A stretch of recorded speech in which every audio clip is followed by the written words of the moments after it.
তো কীরকম video upload করবে ফেসবুকে আমি দেখিয়ে দিচ্ছি। প্রথমে ফেসবুকটা ওপেন করলে, তো ফেসবুকটা ওপেন করার পর এইবার এই লোগোতে যাও। তো যাওয়ার পরে এবার নিজের নামে যাবে। তো যাওয়ার পরে এবার এখানে মোর অপশান আছে, এখান থেকে আপলোড করতে পারো। এই মোরে যাও বা ভিডিওর আন্ডারে যাও। তো ভিডিও আন্ডারে যাওয়ার পরে ক্রিয়েট রিল দেখতে পাচ্ছ, এখানে ক্লিক করো। এবার তোমার যেই ভিডিওটা নেওয়ার গ্যালারি থেকে নিয়ে নেবে। তো আমার এই ভিডিওটা নেওয়ার আমি নিয়ে নিলাম। তো নেওয়ার পরে এবার এখানে নেক্সট আছে, নেক্সটে কী করবে। তো এবার টাইটেল আছে, তো এটা যেহেতু একটা মাই রিলেটেড ভিডিও, তো আমি লিখলাম MOTHER মাদার লাভ। এবার হ্যাশট্যাগটা কীরকম দিবে, এখানে হ্যাশ লিখে এভরিওয়ান এমনি চলে আসবে। আবার হ্যাশ লিখবে ফলোয়ার, আর এগুলো না থাকলে লিখে নিতে হবে। আবার হ্যাশ টিপবে ধরো বন্ধু, আবার হ্যাশ টিপে ধরো টাইপ করে ধরো ফ্রেন্ড, তো এরকম লিখতে হবে Facebook friend, FB friend, FRIEND।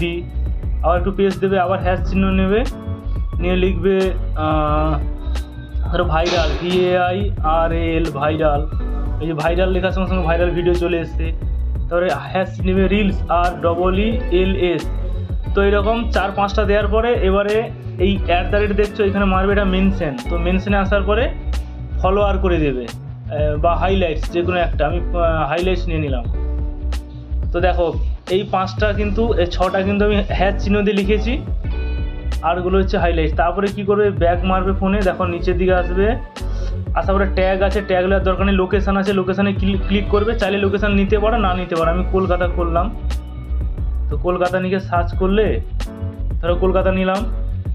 এবার নিচের দিকে আসবে, এখানে দেখো বুস্ট রিল, এটাকে অন করে দেবে। আবার তুলবে, এখানে দেখো সি মোর সেটিং, এইখানে মারবে। স্টার অপশানটা যেন এই যে অন থাকে, ঠিক আছে এটা।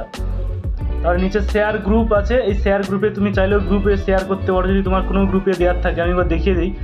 এই দেখো শেয়ার গ্রুপে যাবে, এটা যেহেতু আমার একটা স্যাড ভিডিও, তো এগুলো দেখো আমি ফানি গ্রুপে অ্যাড হয়ে আছি। তো যদি দরকার পড়ে এরকম করে টিক মার্ক করে এখানে টাইটেলটা লিখে দিবে, না তো না, তাহলে ব্যাক চলে যাও। তো ব্যাক আসার পরে দেখো অ্যাড টপিক, এটা কিন্তু মাস্ট বি করতে হবে। অ্যাড টপিকে ক্লিক করার পরে এবার তোমার ভিডিওটা যে টপিক, ধরো এটা আমার মিউজিক ভিডিও, মিউজিক নিলাম। যার কমেডি সে কমেডি নেবে, যার ড্যান্সের সে ড্যান্সের নেবে। তো আমার যেহেতু মিউজিক ভিডিও, তো এই দুটো বাদ দিলাম। এখানে 3টে টপিক নেওয়া যায়। দেখো ডান দিকে উপরে সেভ আছে, সেভ করবে। এবার শেয়ার নাও করে দিলে ভিডিওটা শেয়ার হয়ে যাবে। দেখো শেয়ার নাওতে করলাম, দেখো একটু পরে আমার ভিডিওটা কিন্তু এখানে শেয়ার হয়ে যাবে। তো বুঝতে পারলে এরকম করে আপলোড করবে। আর আমি তবু দেখিয়ে দিই যে কীভাবে টাইটেল অ্যাড করে যায়। তুমি পাচ্ছ না, ধরো সাপোজ আমার এই ভিডিওটা আমি ক্লিক করলাম। তো করার পর দেখো নিচে 3 লাইন, দেখো এখানে ক্লিক করেছি। এই দেখো এডিট রিল চলে এসেছে, দেখো এই জায়গাটায়। তো এখানে ক্লিক করবো। এবার দেখো আমি টাইটেল এখানে চেঞ্জ করতে পারি। এই দেখো আমার টাইটেল ফাইলে এগুলো আমি চেঞ্জ করতে পারি। শুধু টাইটেল আর এই ট্যাগগুলো চেঞ্জ হবে, আর কিছু করা যাবে না। সে গ্রুপ টুক, আর এখানে চাইলেও আমি ছবি চেঞ্জ করবো। সাপোজ আমার এই ভিডিওটার থাম্বনেইল চেঞ্জ করবো। দেখো তোমার ভিডিওর উপরে দেখো একটা, এই ভিডিওর উপরে দেখো একটা ছবি অপশান আছে, এখানে ক্লিক করো। এই দেখো নিচে তোমার প্রি সাইড আছে, কোনটা তুমি রাখবে, তুমি যেটাই রাখবে। এই দেখো এখানে হাত মারবে, এই দেখো সেটা হয়ে যাচ্ছে। ধরো আমি এটা রাখলাম, উপরে সেভ করে দিলাম, দিয়ে নিচে সেভ করলাম, পুরোপুরি সেট হয়ে গেল। দেখো আমার থাম্বনেইলও চেঞ্জ হয়ে গেল, ঠিক আছে। তো এরকম করে আপলোড করতে হবে, বুঝতে পারলে।